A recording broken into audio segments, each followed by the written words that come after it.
dépenses publiques, en fait, on n'a aucune marge de manœuvre. On peut juste rien faire.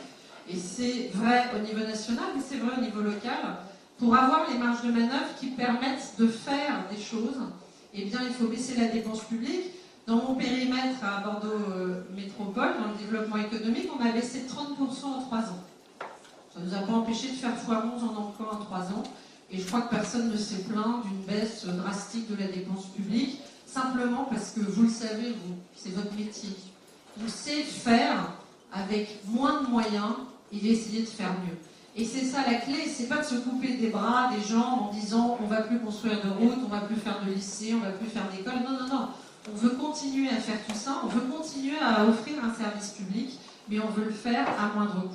Donc voilà notre objectif, voilà une des raisons qui me semble majeure dans l'engagement politique. Et donc ce que j'aurais envie de vous dire, c'est qu'il faut que les entrepreneurs et les politiques restent côte à côte, qu'ils se rapprochent le plus possible. Je crois qu'il faut associer encore plus les entrepreneurs dans la gouvernance de nos structures publiques. Ça me semble vraiment important. Nous l'avons fait pour le comité French Tech à Bordeaux. C'est une association qui est dirigée par des entrepreneurs parce que je voulais cette gouvernance entrepreneuriale, parce que c'est ça qui marche. Des entrepreneurs qui parlent à des entrepreneurs, qui s'impliquent bénévolement, et je les en remercie, pour faire rayonner notre écosystème local. Alors, comme vous l'avez compris, moi je vous invite maintenant dans la prochaine étape à vous investir en politique. C'est pas facile, on prend beaucoup de coups, surtout quand on vient d'un autre milieu, on n'est pas toujours perçu comme le bienvenu, et surtout on n'a pas le même ADN, on n'a pas les mêmes codes, mais on a absolument besoin de vous. Moi je reste convaincue qu'une fois encore l'engagement politique, c'est l'engagement de changer le monde, c'est ça qui nous motive. Alors certains y participent bien sûr, certains y réussissent, mais qui pourrait mieux réussir en politique que ceux qui savent comment on peut changer le monde. Merci à vous.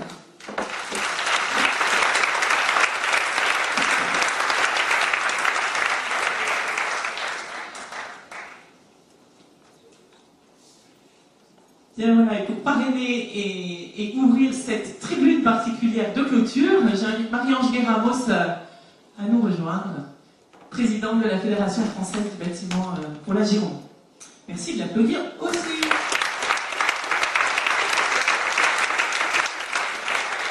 Merci Camille. Mesdames et messieurs les élus, chers Geoffroy, chère Virginie, pardon. Oui, je suis déjà perturbée. Mesdames et messieurs les présidents, chers Geoffroy et cher Franck, chers amis entrepreneurs et mesdames et messieurs. Moi aussi, je ne vais pas insister, mais nous aussi on a eu un petit faible pour Geoffroy, puisque la Fédération française du bâtiment l'a décidément des élections. Et Virginie, on t'avait aussi accueilli il y a 4 ans quand tu as démarré ta vie politique, et on est ravis de te voir là ce soir. Donc la Fédération française du bâtiment, que je préside, est heureuse de parrainer donc une nouvelle fois la clôture, je vais y arriver, le débat de clôture de l'Université des entrepreneurs du MEDEF-Gironde. Il s'agit de la 12e année consécutive que nous faisons ce parrainage, et c'est la preuve vraiment de notre attachement à cette manifestation assez unique en son genre. Nos limites, je le disais tout à l'heure, même si nos constructions ne montent pas encore jusqu'au ciel, voilà des mots qui nous parlent. J'y reviendrai dans quelques minutes pour vous présenter notre regard sur le fil rouge de cette journée. Rassurez-vous, la durée de mon intervention restera dans des limites raisonnables. C'est toujours le plus inquiétant. Quand on annonce ça, en général, ça fait peur. Ce qui est intéressant, donc, c'est de vous montrer qu'en Gironde, ici, le bâtiment, c'est 5250 entreprises qui emploient près de 28 000 salariés. Près de 90% d'entre elles ont moins de 10 salariés, et on compte autant d'entreprises d'artisans travaillant seuls. En ce qui concerne notre organisation professionnelle au niveau national, c'est 50 000 adhérents, dont 42 000 entreprises artisanales. Ça correspond aux 2/3 des salariés et du chiffre d'affaires de la profession. Fort logiquement, notre organisation professionnelle est aujourd'hui la seule représentative des employeurs du bâtiment pour toutes les tailles d'entreprise. Pour parler un petit peu de conjoncture, il me paraissait important d'en dire quelques mots pour que votre perception de notre activité soit la plus juste possible. Ce qui est vrai, c'est que l'activité est globalement revenue, tant au niveau national que dans le département.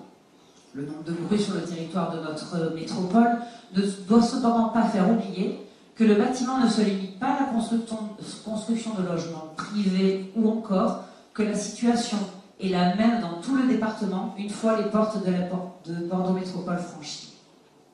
Ainsi, et même dans le logement, les craintes de la FFB concernant la production se trouvent malheureusement confirmées pour 2018, notamment dans le secteur de la maison individuelle, très sensible à l'évolution des dispositifs d'accompagnement financier comme à des décisions très locales, sur lesquelles je ne m'étendrai pas.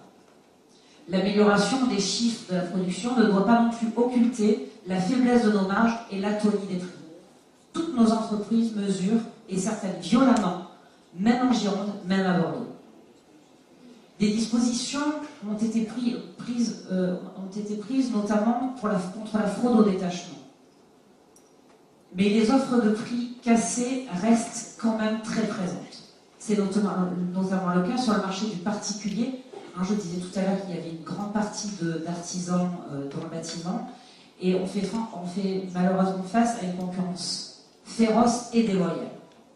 Mais plus largement, cette situation repose d'abord sur une concurrence exacerbée. Et bien pourquoi? Parce que tout le monde veut venir travailler à Bordeaux.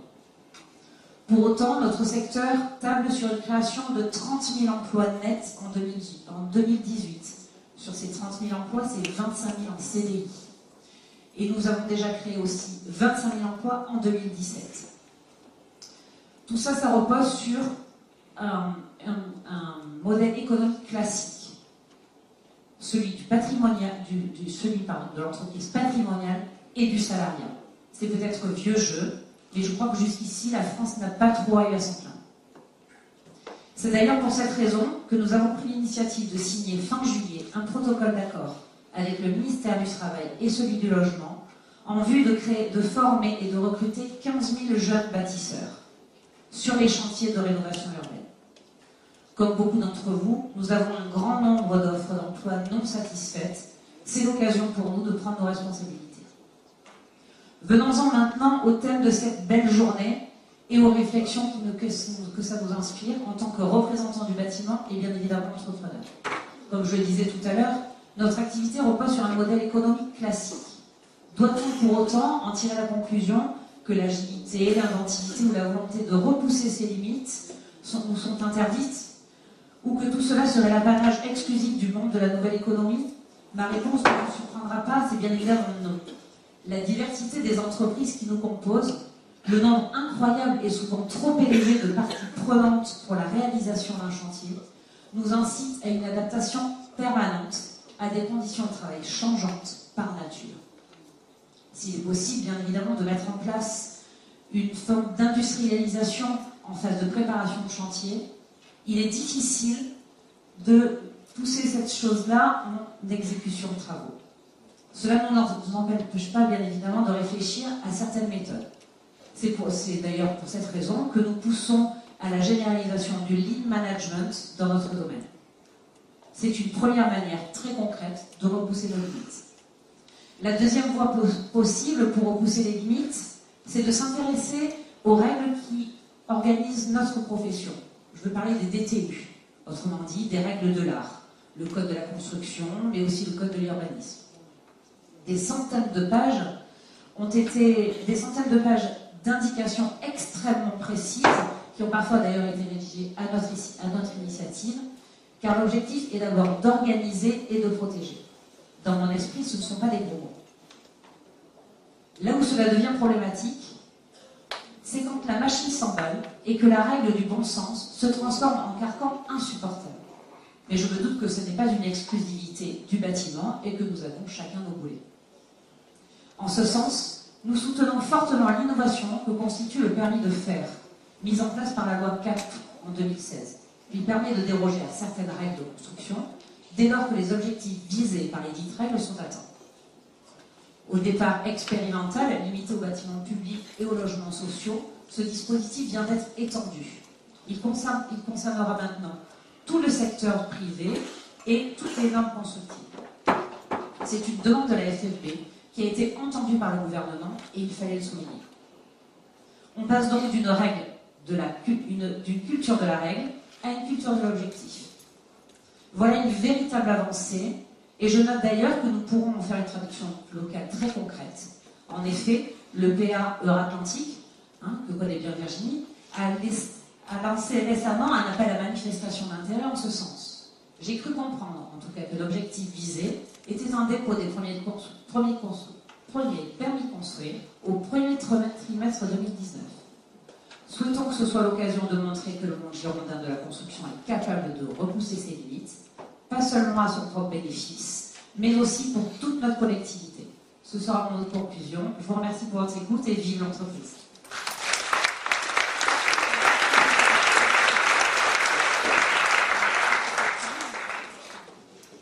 Et bien voilà, le meilleur pour la fin. On risque d'être disruptive. 3 femmes quand même, pour vous donner la parole, Geoffroy Roux de Bézieux. Au risque d'être disruptive, je n'ai pas encore eu l'occasion d'avoir un faible pour Geoffroy Roux de Bézieux, mais bon, je demande qu'à changer d'avis. Allez, à vous de jouer, vous êtes seul en scène là jusqu'à 17h. Vous devez nous quitter pour regagner Paris. Et peut-être un stand qui chante avec la salle. Président du MEDEF national, bien sûr. Très bien accueilli à Bordeaux, il faut le dire. Je crois que c'est la 3e fois que je viens ici. Je vais revenir certainement si Franck m'invite. Bon, merci. Tous les mois, peut-être pas, mais très souvent. Merci, mon cher Franck, d'abord de ton invitation. Je suis heureux de revenir, de retrouver des amis. Jean de Gosse m'a longtemps accueilli ici. Ma chère Virginie, on se connaît, hein, elle ne l'a pas dit parce qu'elle est très jeune, mais on se connaît depuis longtemps. Et alors, tu ne dois pas t'en souvenir, la première fois qu'on s'est vu, je vais quand même raconter ça, c'était une bonne quinzaine d'années. Virginie est très brillante, donc elle a été nommée présidente d'Indémol, qui est une société de production très jeune. Elle m'avait invité, figure-nous, pour parler de M. Trump, à l'époque. Oui, tu vois, tu hoches la tête. Elle avoue. Elle avait aussi un fait pour M. Trump. Mais qui n'était pas connu exactement pour les mêmes qualités à l'époque. Non, alors pour être sérieux 2 minutes, M. Trump s'est fait connaître aux États-Unis par une émission qui s'appelait The Apprentice. Et je ne sais pas si vous savez ce que c'était, c'est une émission un peu de test d'entrepreneuriat. Et donc il y avait une dizaine de gars qui étaient embauchés, et puis ils les sélectionnaient, c'était un peu, comment ça s'appelle l'émission d'M6, Koh-Lanta avant l'heure, c'est pas Koh-Lanta, mais c'était tester les qualités de vendeurs ou d'entrepreneurs dans l'équipe, et ils terminaient par You're Fired pour ceux qui restaient. Et elle voulait que je fasse le apprentice à la française sur M6. Heureusement, mon bon sens lyonnais m'a poussé à refuser sinon j'aurais une carrière télévisuelle que malheureusement je n'aurais pas. Bon, voilà, tout ça. En tout cas, pour être sérieux 2 minutes, moi je rebondis sur l'appel qu'a lancé Virginie. Moi, très modestement, une fois que j'ai plutôt pas trop mal réussi à je me suis engagé, non pas en politique, mais disons au service de l'intérêt général, mais c'est très modeste, parce que mes électeurs sont des gens formidables, c'est des patrons. Tandis que la vraie politique, tu l'as dit, c'est des coups durs, c'est pas facile. Il y a des coups bas, il y a des traîtrises, alors que dans le patronat, il n'y en a jamais. Ça, c'est sympa. Et donc, je vous engage à la suivre, à vous engager à ses côtés, et je souhaite de tout cas, ma chère Virginie, que tu sois la prochaine maire de Bordeaux, le moment venu. Bon, alors, les entrepreneurs qui changent le monde. Je suppose que cette phrase, elle a été choisie parce que c'était l'ouverture de mon discours à l'université d'été, c'est quelque chose auquel je crois depuis bien longtemps. Mais je l'ai compris très profondément avec une petite anecdote que je vais vous raconter. Il y a 10 ans, quasiment jour pour jour, à l'époque j'étais président de Croissance Plus, j'ai été membre de la commission Attali. Et dans la commission Attali, une des premières choses qu'on a voulu bouger, donc l'idée, la commission s'appelait en fait la commission pour la libération de la croissance en France, on a oublié, mais donc on voulait mettre un terme à toutes sortes de réglementations bureaucratiques, étatiques qui empêchaient la croissance. Et le premier truc auquel on a essayé de s'attaquer, c'était la réglementation du numerus clausus des taxis. Puisque, je me souviens très bien de la première séance, il y avait 20 000 taxis à Paris en 1914, il y en avait toujours 20 000 en 2018. La population touristique avait un peu cru. Et donc on se dit tout feu tout flamme, on va y arriver, etc. Et puis là-dessus, on est rattrapé par la patrouille, si je veux dire, du moins par le président Sarkozy qui dit les taxis, vous y touchez pas avoir d'ennui, machin, etc. Et au même moment, le fondateur d'Uber était, je ne sais pas si vous connaissez l'anecdote, enfin c'est un an après, pour être très honnête, mais était en vacances à Paris, et il cherchait un taxi, il ne trouve pas de taxi, il a l'idée d'inventer Uber, et c'est comme ça, avec tous les défauts qu'on peut trouver au modèle, qu'est né Uber. C'est né à Paris, figurez-vous. Alors malheureusement, il est allé en Californie créer sa société, mais pourquoi je dis ça? Parce que la vie quotidienne des Français a quand même changé grâce au VTC, et des touristes en particulier, mais pas seulement, et la décision politique a échoué là où l'entrepreneur a réussi. Donc, je pense qu'on rentre dans une ère où la technologie, les changements technologiques absolument phénoménaux qui nous attendent vont bouleverser notre quotidien et que ce sont les entrepreneurs qui vont agir beaucoup plus que les politiques. Je reviendrai sur les rôles des politiques tout à l'heure. Alors, sur les changements technologiques, je ne vais pas être très long, vous les connaissez, je voudrais juste attirer votre attention sur le fait qu'il y a deux caractéristiques qui me semblent dans cette révolution technologique. La première, c'est la rapidité avec laquelle se produit, puisque des révolutions technologiques, il y en a eu dans l'histoire du capitalisme un nombre très important. Mais autrefois, il fallait une génération pour passer d'une technologie à l'autre. Aujourd'hui, ça peut se produire en l'espace de quelques années. Je disais ce matin, Franck m'a déjà entendu, moi j'ai démarré dans les télécoms en 96, tous mes fournisseurs étaient européens et le leader mondial s'appelait Nokia. Et en quelques années, si je demandais dans la salle qui a un téléphone Nokia dans sa poche, qui a un téléphone Nokia dans sa poche? Ah voilà, il y a une dame, bravo madame. Bravo. Bon, et donc vous pouvez constater comme moi que Nokia a 0, quelque chose de pourcent. Donc ça va très très vite. Et puis la deuxième, qui est plus fondamentale, et qui interroge d'ailleurs quelque part plus largement que l'économie, c'est que pour la première fois de l'histoire de l'humanité, toutes les révolutions industrielles ont été le remplacement de la force mécanique, enfin de la force humaine, pardon, par la force mécanique. Là, c'est le cerveau qui est en train d'être remplacé. Je vais vous parler 2 minutes de jeu d'échecs. Je ne suis pas un joueur d'échecs, hein, mes loisirs c'est plutôt boxe et aéronautique, donc je ne suis pas un spécialiste. Mais il y a 10 ans, pour la première fois, une machine battait un joueur d'échecs. En l'occurrence Kasparov, c'était Deep Blue. Mais cette machine, c'est une machine qu'on avait chargée avec des programmes et des programmes d'échecs qui avaient été inventés par l'homme. Donc c'était des milliers ou centaines de milliers de parties. Et donc il avait une mémoire finalement et une intelligence qui était humaine d'une certaine manière. Mais l'année dernière, il y a une machine qui a appris à jouer aux échecs toute seule, qui a été mise en place par Google, qui s'appelle AlphaZero. Cette machine, elle n'a pas été chargée par les humains, elle a appris des échecs, elle a auto-appris des échecs. Et elle a battu Deep Blue. Donc elle a battu l'ordinateur qui avait été créé par les humains. Donc ça veut dire quoi? Ça veut dire qu'on rentre dans un siècle de possibilités absolument phénoménales, à la fois nos limites sur le plan des possibilités, mais aussi nos limites sur des tas d'autres plans, y compris ceux de l'éthique. Et donc les entrepreneurs qui changent le monde, ça veut dire aussi des entrepreneurs qui ont des responsabilités qui vont bien au-delà dans le simple business model. Alors ça m'amène à vous parler 2 minutes de ce débat qu'on a eu, qui a été à mon avis très mal posé sur la raison d'être de l'entreprise. Vous avez peut-être suivi cette disposition de la loi Pacte qui, a essayé d'inscrire, enfin pas essayé, on va inscrire dans le Code civil le fait qu'une entreprise, au fond, ça n'est pas seulement une association d'actionnaires qui veut faire du profit, ça a une responsabilité plus large. Je pense que le débat a été mal posé parce qu'il a été posé sur le plan juridique.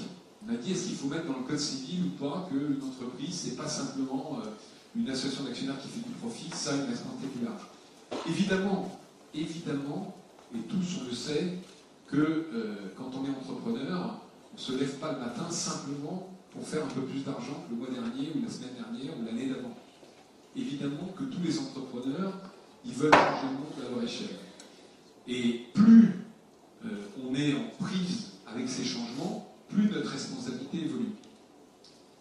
Ce qu'il ne fallait pas faire, je le dis au passage, c'est inscrit dans le Code civil cette disposition. Pourquoi? Parce que, tout simplement, le Code civil, c'est un outil universel. Donc votre SCI, la SCI familiale de Franck Allard, où il a tous ses vignobles et ses huiles d'olive, elle est touchée par le dispositif de la même manière que IBM ou je ne sais pas quelle multinationale. Le camion pizza que vous avez trouvé à la sortie, je ne sais pas si c'est le camion pizza d'ailleurs, mais le van où il y a 2 salariés, quand on lui demande quelle est sa raison d'être, il va probablement répondre, moi c'est de vendre des pizzas. Donc on a pris un outil universel pour répondre à une question qui est une vraie question. Si on veut la liberté, nous les entrepreneurs pour changer le monde, il faut qu'on en assume les responsabilités qui vont avec.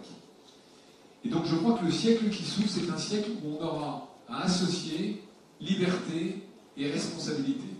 Et je le dis devant le vrai libéral, chère Virginie, le vrai libéral, c'est celui qui assume la responsabilité qui va avec la liberté. Donc nous, ce qu'on demande au fond MEDEF, c'est effectivement plus de liberté pour entreprendre, mais on est prêt à assumer les responsabilités qui vont avec. Et oui, les responsabilités de l'entreprise sont plus larges que celles simplement de faire du profit. Voilà la bonne manière, je pense, d'aborder ce problème, plutôt que de l'aborder sous un plan strictement juridique.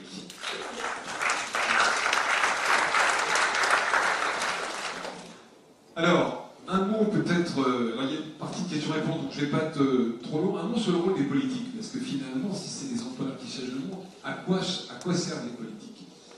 Et moi, je ne suis pas de ceux qui pensent que la politique est morte, l'histoire est morte, et d'ailleurs, M. Trump est en train de nous prouver le contraire. D'abord, il ne faut pas se tromper, ce n'est pas la fin de l'histoire. Vous vous souvenez, enfin, je ne sais pas, pour ceux qui étaient étudiants il y a 30 ans, dont je fais partie, Fukuyama prédisait la fin de l'histoire. Au fond, il disait, mais finalement, c'est quoi l'avenir du monde? C'est toujours plus de commerce, donc toujours plus de démocratie. Donc, tout le monde va suivre le même modèle. Les nations vont disparaître, les gouvernements vont disparaître, et on va tous être une grande planète où on sera tous copains. Bon, pas tellement ça qui est en train de se produire en ce moment. C'est un peu la revanche de l'histoire, d'une certaine manière. Donc, le rôle des politiques reste essentiel, mais que chacun, j'allais dire, s'occupe de ses veaux et les vaches sont bien gardées, ou je ne sais pas exactement ça dire le proverbe, on ne sait même pas du tout ça. Que chacun s'occupe de son domaine de compétence. C'est-à-dire, nous, on est là, effectivement, pour créer de la richesse, de la prospérité, mais on a besoin de politiques qui nous donnent une politique fiscale, une politique sociale, qui soit lisible et claire. On ne demande pas à vivre dans un paradis fiscal. Le consentement à l'impôt est un élément essentiel de la démocratie. Un impôt qui soit raisonnable, un impôt qui soit lisible, un impôt qui soit au niveau de compétitivité de nos voisins européens. Encore une fois, je pense que le dumping fiscal qui règne en Europe, avec le Luxembourg, avec l'Irlande, est une erreur fondamentale. Mais la France, qui se caractérise, vous le savez, par d'être le champion du monde des prélèvements obligatoires et le champion d'Europe, quand on est champion d'Europe, en général, on est champion du monde, pas forcément au football, mais en tout cas en prélèvements obligatoires, peut faire un effort pour se ramener à la meilleure planète. On ne demande pas l'impossible, on demande au gouvernement de nous donner finalement un écosystème qui soit stable, lisible et compétitif. C'est dans ces conditions-là que nous, les entrepreneurs, on pourra se concentrer sur notre business, qui est de faire croître des entreprises, de créer de la prospérité pour nos concitoyens. Alors, ça, c'est ce qu'on attend sur le plan économique, fiscal et social, mais on a aussi besoin d'un État qui soit fort, qui soit régalien, qui s'occupe de notre sécurité dans un monde qui est plus dangereux. Et moi, je suis tout à fait partisan d'un budget de la défense qui soit en augmentation, d'un budget de l'éducation qui soit en augmentation, et que par contre, certaines dépenses publiques qui sont totalement inutiles soient réduites. Il ne s'agit pas forcément de faire moins d'État, mais certainement mieux d'État. D'ailleurs, quand on parle de situation internationale, je me désole de voir que dans le contexte actuel, on n'entend pas une voix européenne qui soit plus combative face au capitalisme d'État chinois d'un côté et au capitalisme américain qui ne prend plus de gants pour être extrêmement protectionniste. Je pense que ça réconcilierait les Français avec l'Europe, ça réconcilierait les entrepreneurs avec l'Europe, et qu'il ne faut pas se tromper, on est dans une compétition mondiale, ce sont à la fois nos alliés, mais aussi nos concurrents, il faut qu'on soit capable d'élever la voix. J'étais à Berlin la semaine dernière avec le patron allemand et le ministre des Affaires économiques. Je parle très mal allemand, mais je vais quand même parler de Kempfische Europa, avec un bon accent français. C'est une Europe combative qu'on veut, c'est une Europe qui défend les entrepreneurs européens, alors qu'il s'est produit finalement depuis 30 ans un peu l'inverse. C'est une Europe qui s'est obsédée par le consommateur, obsédée par la concurrence interne, et qui n'a pas défendu ses producteurs. C'est en tout cas le message qu'on fera passer pendant les élections européennes. Alors pour vous dire un mot du MEDEF. Le MEDEF a 20 ans. Le mouvement patronal français est bien plus ancien, mais le MEDEF a 20 ans. Et il y a à peu près un an, j'avais invité Ernest-Antoine Seyer à prendre un café, qui est le fondateur du MEDEF. Et quand il est arrivé dans le siège du Bosquet, il a regardé comme ça, il a dit « Ah, c'est sympa, vous n'avez rien changé. »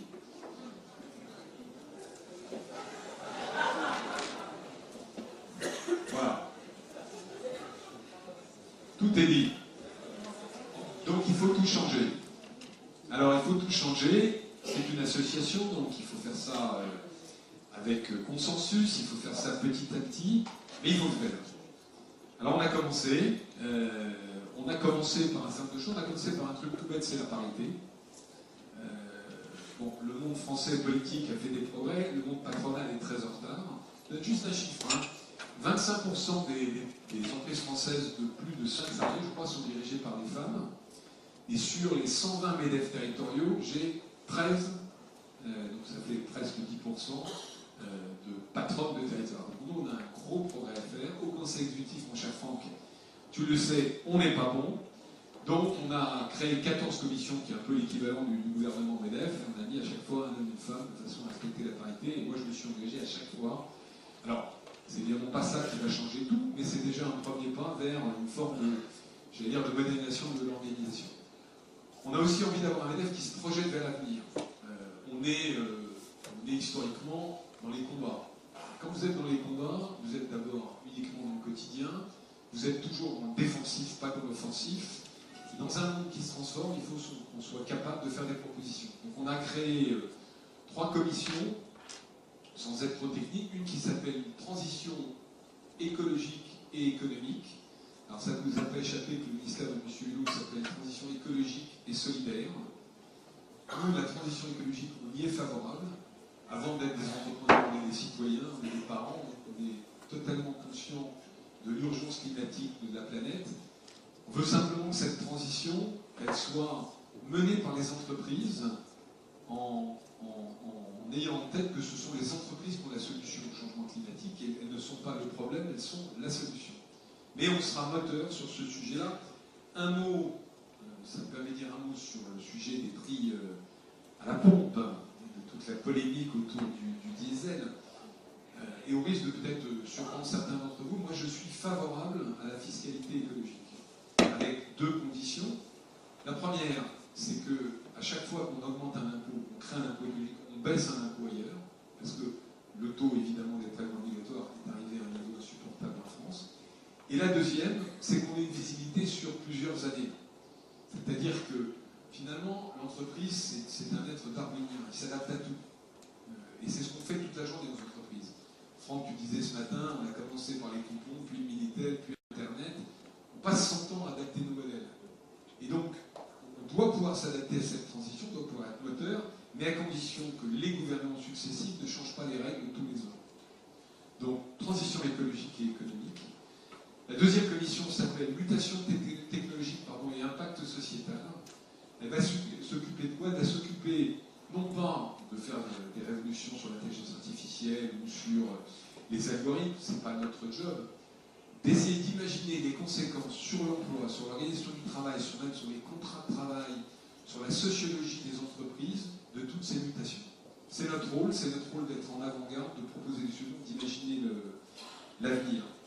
Et puis, la troisième commission, je l'ai oublié, ben, ça va revenir. Moi, je consulte les fiches. La troisième solution, est-ce qu'il est mono, c'est quoi? On était oublié aussi? Ben, j'y reviendrai. Ah ben voilà, croissance et territoire. Mais ça tombe bien, c'est très important. Merci. Non, croissance et territoire, pourquoi? Parce que vous êtes une métropole, donc tout va bien. 11 000 emplois créés, plein d'embouteillages, c'est formidable. Mais quand vous allez à quelques centaines de kilomètres de là, où j'ai une petite entreprise à Lavelanet dans l'Ariège, et que vous avez 20 000 habitants, vous cherchez à faire du développement économique, que tous les talents partent étudier à Bordeaux, à Pau ou un peu plus loin, que les entrepreneurs qui ont du dynamisme se disent bah non, c'est pas là où je vais recruter des gens, que la route pour faire Toulouse-Lavelanet en 1h30, qu'on ne peut pas doubler les camions et que c'est un cauchemar absolu, on a un vrai problème de développement. Or, tous les économistes vous disent oui, l'avenir c'est la métropolisation de l'économie, c'est l'économie de la connaissance, c'est autour des moyens universitaires que ça va se passer, etc. Ça, c'est un discours sympa à tenir en rôle. Mais on a une géographie en France que vous connaissez, on a des villes moyennes, et je pense que le devoir du MEDEF, parmi d'autres, c'est d'essayer de réfléchir à cette économie des territoires et comment on fait pour qu'on n'ait pas que des premiers de cordée. les premiers de cordée, c'est formidable, on en a besoin, mais on a une population de 60 millions d'euros, on ne peut pas être juste des Startup Nation, ça ne marche pas. Tout simplement parce qu'on a besoin, partout en France, de foyers de prospérité. Je donne un autre exemple, ma mère a été élue locale à Châtellerault. C'est une ville formidable dans les années 60, très industrielle, hein, 45% d'industriels. Il y avait la manufacture d'armes de Châtellerault autrefois, hein, jusqu'en 68. Bon, et comme partout dans les villes industrielles, l'emploi a commencé à baisser. Petit à petit, les gens sont partis, le centre-ville s'est vidé, et on a aujourd'hui un prix du foncier en centre-ville qui vaut moins cher que le coût du terrain bâti. Donc, on a des vrais sujets de croissance dans les territoires. Le devoir du MEDEF, c'est de s'en emparer. Tout ça pour vous dire quoi? On veut un MEDEF, je veux un MEDEF qui ne soit pas simplement un MEDEF qui se plaint, pas simplement un MEDEF qui réclame, pas simplement un MEDEF qui râle, pas simplement un MEDEF qui demande moins de taxes, mais aussi un MEDEF qui propose, un MEDEF qui imagine, un MEDEF qui s'engage dans l'avenir. Alors tout ça pour terminer par quoi? Avant de passer aux questions-réponses, un mot sur le... Je saute mes fiches parce que je ne les ai pas lues, mais je vais aller à la conclusion. Oui, un mot sur le no limit. No limit, c'est vraiment le thème du siècle qui commence, parce que quand on lit ce que peut être le monde économique de 2050, encore les récits d'anticipation sont sûrement ça la vérité, c'est vraiment un monde sans limite. On peut même imaginer un monde sans travail. Le libéral que je suis pense que la vraie liberté, c'est aussi d'avoir des règles. Et souvent, surtout dans un pays comme la France qui n'a pas de culture libérale, on dit oui, vous voulez la jungle. Non, le libéralisme, ça n'est pas la jungle. Là, il faut relire Milton Friedman, il explique bien. C'est des règles qui soient équitables, les mêmes pour tout le monde, qui ne changent pas, et qui donnent finalement assez de liberté pour émanciper les talents, mais assez de règles pour que personne ne soit laissé derrière. Donc voilà ma définition du no limit. Merci de votre attention.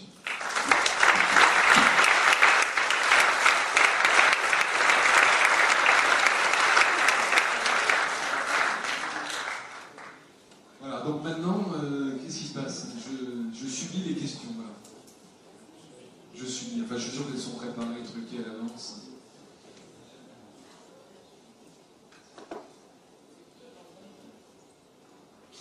Donc honneur aux aînés. Et au premier, puisque c'est qui le premier? Bonjour, quel est le projet du MEDEF en matière de formation, sachant que l'essentiel des chefs d'entreprise se plaignent aujourd'hui d'un problème de recrutement? Alors, d'abord, la première chose, c'est que, je ne sais pas si vous avez lu le journal du dimanche dernier, il y a maintenant, et c'est une bonne nouvelle, un consensus, on va dire, entre le pouvoir politique, les entreprises et même la plupart des syndicats pour dire oui, il y a un problème de recrutement, et une des raisons pour lesquelles le chômage ne baisse pas malgré la forte croissance, c'est ce problème. Alors, il est multiple, ce problème. Il est la formation d'État, mais il y en a d'autres. Il y a la mobilité, entre secteurs qui recrutent, mobilité intrasectorielle, mobilité géographique. Il y a un problème sur le système d'assurance chômage qui n'est pas assez incitatif. Et puis, il y a un problème de formation.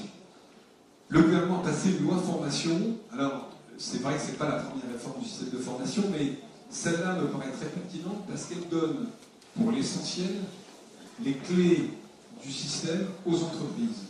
Et que normalement, avec un délai de mise en place, ce sont les entreprises qui vont décider des formations et donc normalement produire, alors je pense que vous pensez à la formation initiale, mais aussi sur la formation permanente, les formations qui sont en adéquation avec les besoins des entreprises et pas en adéquation avec les desiderata de l'éducation nationale ou même des étudiants ou des salariés. Pour aller un cran plus loin dans la réponse, je vous recommande de lire une étude passionnante du Conseil d'analyse économique qui a fait une comparaison entre tous les systèmes d'éducation, non pas sur le plan strictement académique, comme le fameux classement PISA, auquel malheureusement régresse, mais sur ce qu'ils appellent le comportement social. En gros, les élèves sont notés sur leur capacité, sur leur confiance en eux, sur leur confiance dans l'interlocuteur, sur leur capacité à travailler en groupe, à s'exprimer en public, et au fond des qualités qui sont des qualités nécessaires dans l'économie moderne. Et le résultat de l'étude, enfin de ce benchmark, c'est que les Français, enfin, le système, les méthodes éducatives françaises, pour être très précis, ne sont plus adaptées à l'économie moderne. Pour être très clair, et je ne mets pas en accusation qui que ce soit, hein, parce que ce n'est pas évidemment la faute des enseignants, le système qui fait travailler des élèves seuls, par écrit, sur des critères strictement académiques, n'est plus la bonne manière d'apprendre et surtout de préparer des citoyens complets, capables de s'intégrer dans la société.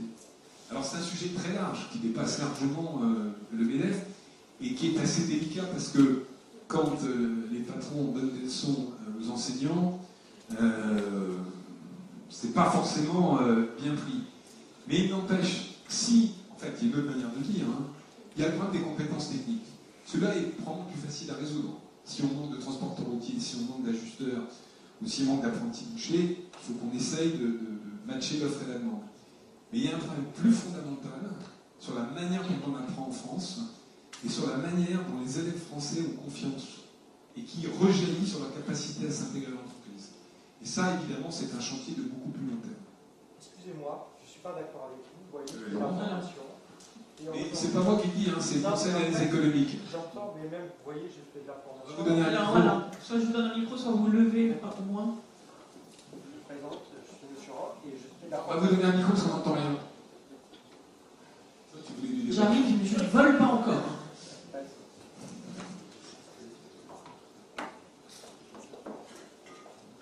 Vous me présentez en un mot? Oui. Qu'on sache d'où vous parlez. Bonjour à tous, je me présente, je suis Joachim Roch et je suis formateur dans les écoles de commerce, en management des entreprises.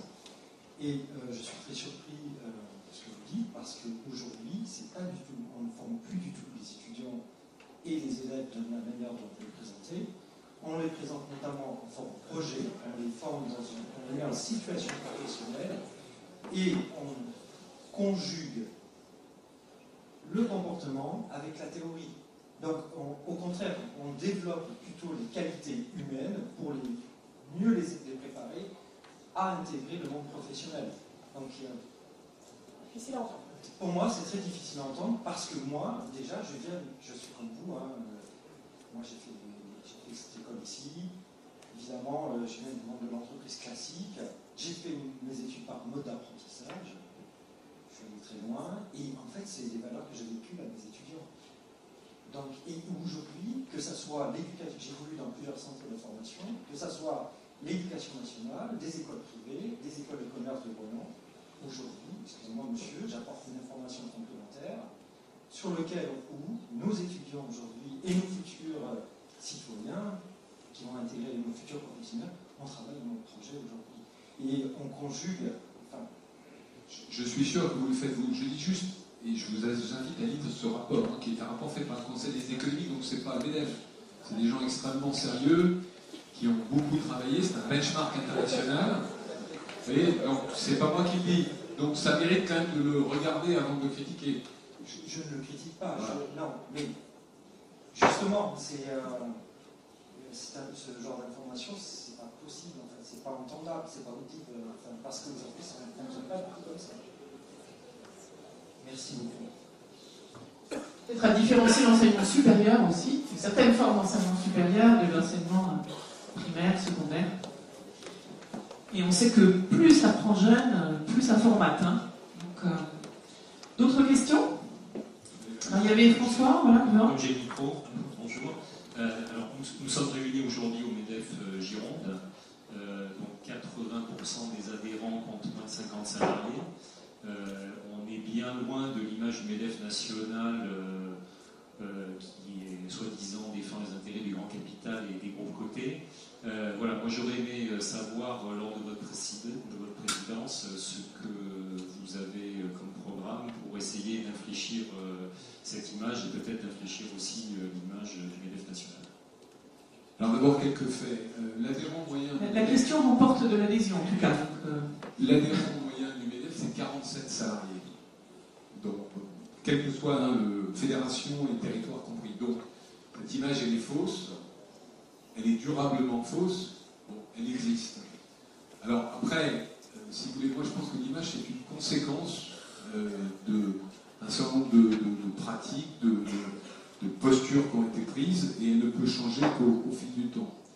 Pour autant, moi je ne veux pas rentrer dans les bons entrepreneurs qui sont petits et les mauvais entrepreneurs qui sont les grandes sociétés.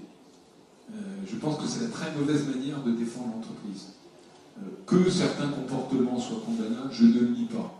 À la fois de temps en temps de sujets salariaux, parfois de sujets de négociation entre grandes entreprises et sous-traitantes. Il y a des comportements différents. Mais on a besoin de tout le monde pour la prospérité de ce pays. On a besoin des grands groupes, on a besoin des startups, on a besoin des PME. Donc il faut arriver à dépasser cette espèce d'image peu d'épinal français en disant, au fond, le français, ce qu'il aime, c'est un entrepreneur du moment qui reste tout petit. Au fond, j'ai envie de vous dire, ce qui serait formidable, c'est que le successeur de mon successeur, quand il reviendra ici, il est que des futurs géants, que des futurs ETI. Et sortons du complexe d'Astérix, où tout ce qui est petit est formidable. L'image du MEDEF, elle doit être l'image de toutes les entreprises de France qui travaillent ensemble à la prospérité du pays. Voilà ce qu'il faut qu'on arrive à faire. Madame, une question? Bonjour, je suis Patricia Garbet. Alors, petit clin d'œil, je co-préside une commission du MEDEF avec Arnaud Pillois, donc c'est une commission qui est paritaire et qui est la commission entreprise et sport. J'ai une petite question parce qu'en 2024, le monde va venir nous rencontrer et je voudrais avoir la vision du MEDEF national pour les entrepreneurs, pour les faits aujourd'hui, au moment des Jeux et surtout post-Jeux. Alors, c'est un sujet, je connais un petit peu ce que je représente le MEDEF au COJO. Les Jeux Olympiques, ça peut paraître un peu, pour certains en tout cas, un événement, une fois, est-ce que c'est un rapport avec l'économie du pays, etc.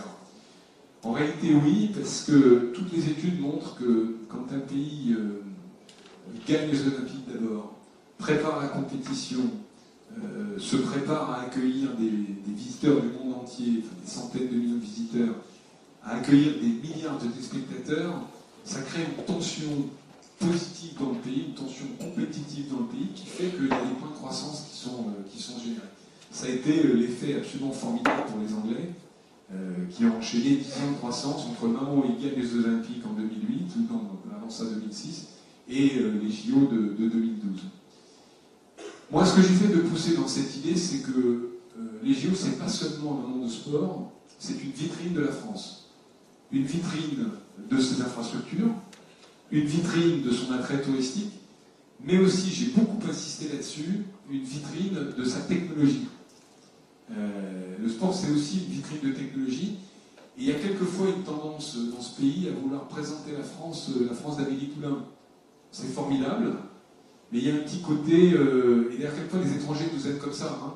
Ils nous aiment sous un petit côté un peu nostalgique, Montmartre, machin, les châteaux de la Loire, tout ça c'est formidable, mais on est aussi une nation qui nomme, on est aussi une nation qui est à la pointe de la technologie, qui a des filières d'excellence. Il faut qu'on arrive, à travers l'événement des JO, à montrer ce point-là également. Merci. Une autre question ici. Bonjour, je me présente Michael Ken. J'ai une start-up à Londres. J'ai eu l'occasion de prendre des stagiaires de cette école-là d'ailleurs, donc je remercie les professeurs qui les font très très bien. J'ai une question pour vous. Personnellement, je voulais avoir votre point de vue sur les Français qui partent à l'étranger. Qu'est-ce que vous leur dites? Quel est votre point de vue par rapport à ça? Et qu'est-ce que le MEDEF peut apporter à ces jeunes entrepreneurs qui ont envie de créer quelque chose, qui ont envie de changer le monde comme nous on essaie de le faire? Moi je suis parti à Londres, j'ai créé ça à Londres. Aujourd'hui je pense que l'écosystème français a quelque chose qui commence à... Si vous êtes à Londres, il est temps de revenir rapidement. Hein. Je suis à Bordeaux, je sais que vous donnez. Voilà, c'était simplement pour avoir votre point de vue en tant que... Voilà. Si vous voulez, bon, moi je ne jette pas, entre guillemets, l'opprobre à des gens qui partent créer ailleurs. On est dans une économie mondialisée et puis chacun est libre. Simplement, je ferai deux commentaires.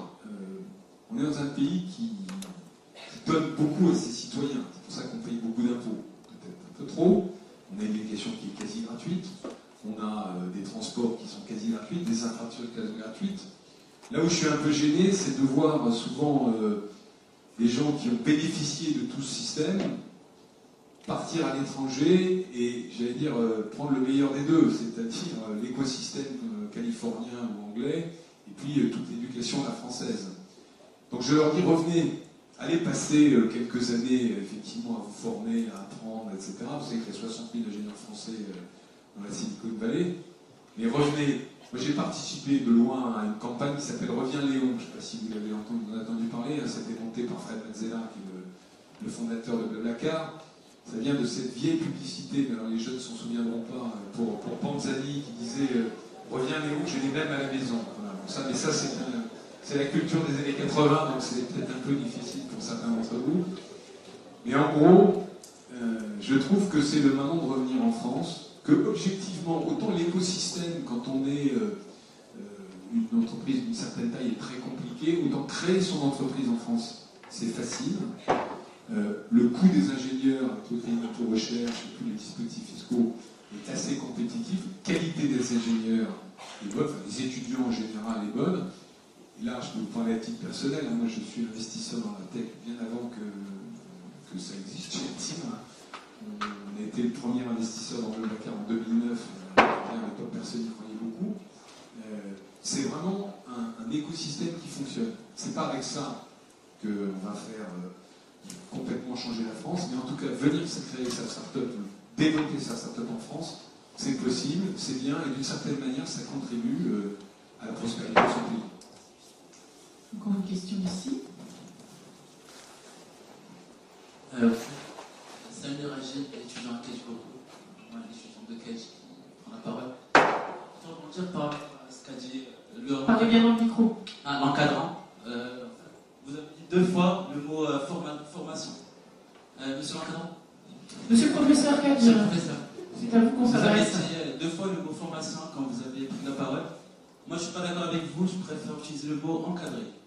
Parce que former, c'est former les gens pour aller travailler, c'est pas former les gens pour innover, créer. Et moi j'ai trouvé la limite, la discussion créatrice de Schumpeter, c'est la création. Le mot est... Oui, je crois qu'il n'y a pas de forme. Et comme monsieur Roux de Béziers, c'est Nokia, il y a encore Nokia en ce moment ici dans cette salle. Oui. 800 personnes. Mais il a poussé la côté de vous. En fait, l'enseignement et l'éducation, elle n'a pas été changée depuis le siècle dernier. Du coup, elle n'a pas été mise à jour par rapport au progrès technologique, au progrès sociétal, la mondialisation. Maintenant, en ce moment, je suis étudiant à Cage Bordeaux, tu peux avoir accès au cours de l'Harvard gratuitement. J'accède juste à une plateforme. Et je peux être formé comme si j'étais formé à Harvard. Mais là, à Cage, on apprend à travailler en groupe. On apprend à juste, ici à côté, il y a un coworking. Il y a une diversité de personnalités, une diversité de profils qui permet d'innover, de créer et en même temps échanger. Et, oui, c'est un petit d'amour. Je vais rebondir sur un truc. Vous pouvez le dire, le mot no limite, ça veut dire quoi? Régler tout le monde, mais assez de liberté pour innover. Et l'enseignement et l'éducation en ce moment, il ne laisse pas assez de place pour la liberté d'innover. Le nouveau MEDEF crée le débat, c'est bien. Moi, c'est ce que je souhaite.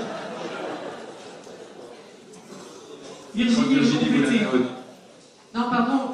Tu fais court, hein. Si je pouvais, je vais faire très court. C'était pour répondre à monsieur et vous mettre d'accord. C'est que je pense que vous dites exactement la même chose. Moi, j'ai étudié dans une grande école de commerce, à Subdeco puis à l'INSEAD.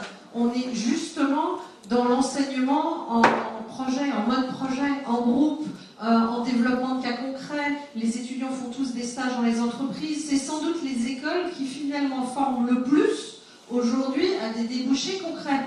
Mais ce que disait Geoffroy tout à l'heure, c'était pas au sujet des écoles de commerce, c'était au sujet de l'enseignement en général. Et vous le savez, malheureusement, il n'y a pas de numerus clausus à la fac et on continue à avoir énormément d'étudiants qui vont dans des filières dont on sait déjà à l'avance qu'on n'aura pas besoin de ces formations-là. Et donc, c'est pas pour les écoles, les étudiants d'écoles de commerce, je veux dire, c'est pas eux qui nous soucient en tant que puissance publique, parce que globalement, le taux de chômage est relativement faible, même s'il augmente par rapport à ce que c'était à une époque. Mais je veux dire, globalement, les étudiants sortent avec la promesse d'un emploi ou au moins de stages qualifiants. Oui, bon, c'est pour toutes les autres formations, et c'est ce que disait Geoffroy, c'est que malheureusement, on a encore dans notre pays au XXIe siècle des formations dont on sait qu'elles déboucheront sur le chômage assuré, et d'autres métiers dont on sait qu'aujourd'hui on attend ces jeunes formés et qui malheureusement ne trouvent pas les débouchés, les entreprises qui n'arrivent pas à recruter parce qu'on n'a pas formé nos jeunes aux métiers qui sont attendus sur le marché. Donc je crois que vous êtes un peu quand même, et c'était pas une attaque pour Kedge, un cas particulier. Alors moi je vais compléter ce que dit Virginie, ce qui est vrai, mais c'est pas ce qui est dans l'étude en fait. Ce qui est dans l'étude c'est encore autre chose. Non, mais c'est ça qui enrichit un débat. Non, ce qui est dans l'étude est... Ça serait un faible, alors elle court au secours. Honnêtement, lisez-la cette étude. Moi c'était une révélation. Hein. Et pour une fois qu'il y a un public qui fait une étude très originale, c'est vraiment intéressant. Elle dit simplement que quand vous rentrez dans une école primaire en France et que vous avez 8 sur 20, on vous dit, ou 2 sur 20, peut mieux faire. Quand vous rentrez dans la même école américaine, on vous dit great work, you're fantastic. C'est ça la différence. C'est la confiance. Les élèves français sortent de l'enseignement primaire avec un degré de confiance en eux qui est le plus bas de tout l'OCDE. Ça, c'est pas un jugement de valeur, c'est une étude statistique qui a été faite par des organismes gouvernementaux. Et c'est pas une accusation contre les enseignants, c'est une accusation contre la pédagogie qui est faite en France qui n'est plus adaptée à l'économie moderne. Et encore une fois, je dis ça, je comprends très bien que c'est extrêmement difficile à changer, mais je crois que c'est beaucoup plus fondamental que ce qu'on croit. Question suivante. En question suivante, j'ai vérifié que c'était un autre sujet que la formation, parce que monsieur est spécialiste aussi de formation, mais on va élargir un peu. C'est passionnant la formation. Bien sûr, je veux changer effectivement de sujet. Nous sommes une société adhérente au MEDEF depuis quelques jours. C'est bien ça. Oh là là! Je ne suis pas venu en culotte courte, j'ai un peu d'expérience avant dans l'industrie quand même. Il se trouve que je suis le vice-président de la Fédération française des produits du vapotage, donc la FIVAP. Et nous sommes aujourd'hui une filière qui présente 14 Le vapotage, hein, qui vapotage. Donc qui est une vraie solution de sevrage tabagique. Je vais pas revenir sur cette question. Aujourd'hui, c'est 14 000 emplois directs et indirects en France et 950 millions d'euros de chiffre d'affaires l'an passé. Et les prévisions sont dans l'ordre de gains de 15 à 25% de croissance. Mon entreprise s'est bien portée l'année dernière, elle est implantée en région bordelaise, on a fait 82% de croissance l'année dernière. Nous avons démarré à 2 il y a 6 ans, et nous sommes aujourd'hui à peu près 150. Et actuellement, nous travaillons dans d'autres disciplines, c'est que nous sommes l'hébergeur du projet Immunrise de biopesticides à Pessac, donc on travaille sur la production de biopesticides. Et nous sommes aussi l'hébergeur d'un projet qui s'appelle Minova sur la production de biocarburants. En gros, la pluralité des disciplines au sein de l'entreprise fait qu'à l'inverse de certains clusters très efficaces, nous sommes juste un cluster d'intention, de volonté et d'objectivité sur la personne, l'humain, et bien sûr évidemment sur l'environnement. Ma question, puisque je suis nouvel arrivant au MEDEF, c'est quels sont les moyens de support pour de nouvelles filières naissantes de se faire aider, de se faire comprendre dans un pays qui, malheureusement, on regarde les questions du vapotage, ne fait que subir la désinformation médiatique volontairement payée par l'industrie du tabac.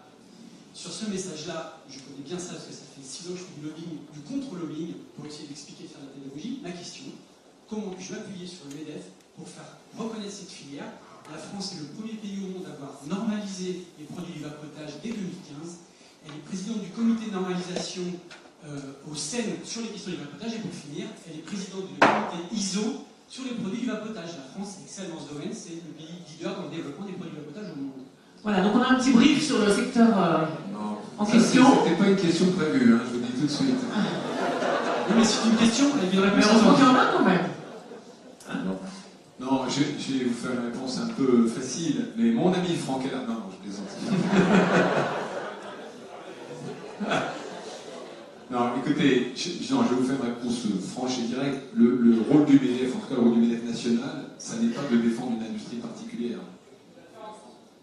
Ça n'est pas de faire entendre une industrie particulière. C'est le rôle de la fédération professionnelle. On est une fédération de fédérations. Nous, on est là pour l'intérêt commun. L'intérêt commun, c'est ce qui concerne tout le monde. Donc le contrat de travail, c'est pour tout le monde. Les impôts locaux, c'est pour tout le monde. Et donc, sinon, si vous voulez, on a 72 adhérents. Donc la réponse est au niveau de votre fédération nationale qu'elle peut se trouver. Après, moi, j'entends le point. Et...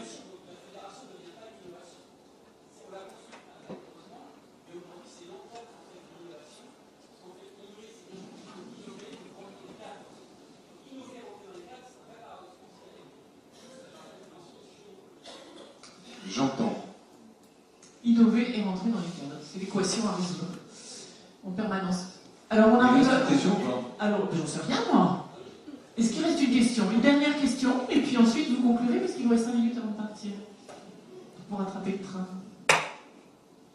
Oui, je représente la Fondation Atlantique d'Auteuil. J'aimerais bien avoir votre vision et l'ambition que vous portez au sujet de cette économie-là, donc l'économie sociale, mais en intégrant le secteur traditionnel jusqu'à l'économie sociale et solidaire, qui représente une part non négligeable. Je ne sais pas si vous le savez, mais je connais bien la Fondation d'Auteuil, parce que dans une vingtaine d'années, j'ai passé un peu de temps, puis j'ai donné un peu de temps et d'argent. C'est d'abord un truc absolument formidable, parce que on va parler d'éducation et de formation, c'est une manière de remettre finalement dans la citoyenneté et dans l'économie des personnes qui sont souvent très éloignées à cause de leur contexte en général familial. Et moi, souvent, enfin, je suis pas mal impliqué familialement dans le monde des ONG, c'est une ONG qui a une association qui a une caractéristique, c'est qu'elle mesure ses résultats. Et ça lui fait un point commun avec l'entreprise. Quelquefois, le monde associatif, c'est des gens formidables, plein de bonnes intentions, mais on ne mesure jamais les résultats. Donc, on ne sait pas si ça marche ou pas. Moi qui connais bien cette organisation, je trouve que c'est un des éléments de performance qui est là. C'est pas parce qu'on est dans un monde non-profit qu'on ne doit pas être performant. Simplement, les critères de performance sont différents. Pour répondre plus généralement, l'ESS, l'économie sociale et solidaire, c'est l'économie qui se développe. Alors, elle n'est pas au MEDEF parce qu'il y a une fédération, le MEDEF, qui est différente. Pour nous, ce sont des gens qui contribuent à la prospérité de ce pays. De temps en temps, objectivement, on a quelques points de frottement parce que c'est quelquefois une concurrence. Ce n'est pas le cas d'Orphelins d'Auteuil, enfin, pardon, la Fondation d'Auteuil, parce que ça s'appelle Orphelins d'Auteuil Cochilité, parce que, comment dire, c'est pas, vous êtes assez rarement dans l'économie au sens production, plutôt dans la formation. Il faut que, si les règles sont différentes, si les coûts sociaux sont différents, si les impôts sont différents, il faut que le secteur soit bien délimité. Au fond, il faut que les règles soient claires de part et d'autre. Soit on est dans le for-profit, avec un certain nombre de règles, soit on est dans le bénévole, avec un certain nombre de règles. Mais moi, je n'oppose pas l'économie sociale et solidaire à l'économie traditionnelle. J'ai même envie de vous dire une chose un peu provocatrice, mais au fond, quand on est entrepreneur en France, on est déjà dans l'économie sociale. Parce qu'en payant des charges sociales, en payant des impôts, on contribue quelque part à la solidarité. Le RSA, il est financé par l'entreprise. Ça me passe une conclusion. Il y a un mot que je déteste, et pourtant qui est bien implanté dans le vocabulaire médiatique français, c'est l'argent public. Vous entendez souvent, ah mais c'est de l'argent public, c'est un gâchis d'argent public, qu'est-ce que vous faites de l'argent public? Mais les amis, l'argent public, ça n'existe pas. L'argent public, jusqu'à preuve du contraire, le fonctionnaire, et c'est pas du tout un jeu d'œuvre, ne crée pas l'argent. Le seul qui fait de la richesse, la seule structure qui fait de la richesse, c'est l'entreprise. Et justement, l'argent public, c'est de l'argent privé qui est prélevé pour être redistribué. Et encore une fois, moi je ne suis pas de ceux qui disent il ne faut pas d'État, il ne faut pas d'impôts, etc. C'est pas sûr. Mais il faut que cet argent privé, justement, qui est devenu public, soit redistribué de manière intelligente, efficace, investi dans des infrastructures qui sont utiles, pas dans des infrastructures qui sont inutiles, dans des emplois publics qui sont nécessaires et pas dans des emplois publics qui ne sont pas nécessaires, etc., etc., etc. Donc si j'ai un message à faire passer, à chaque fois que vous entendez un journaliste ou quelqu'un parler d'argent public, dites-lui l'argent public c'est de l'argent privé qui a été prélevé. Une manière de transformer un peu le flux public. Merci à tous.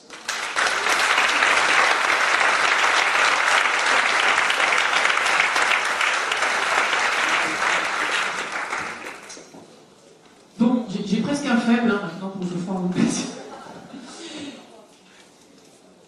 Le temps de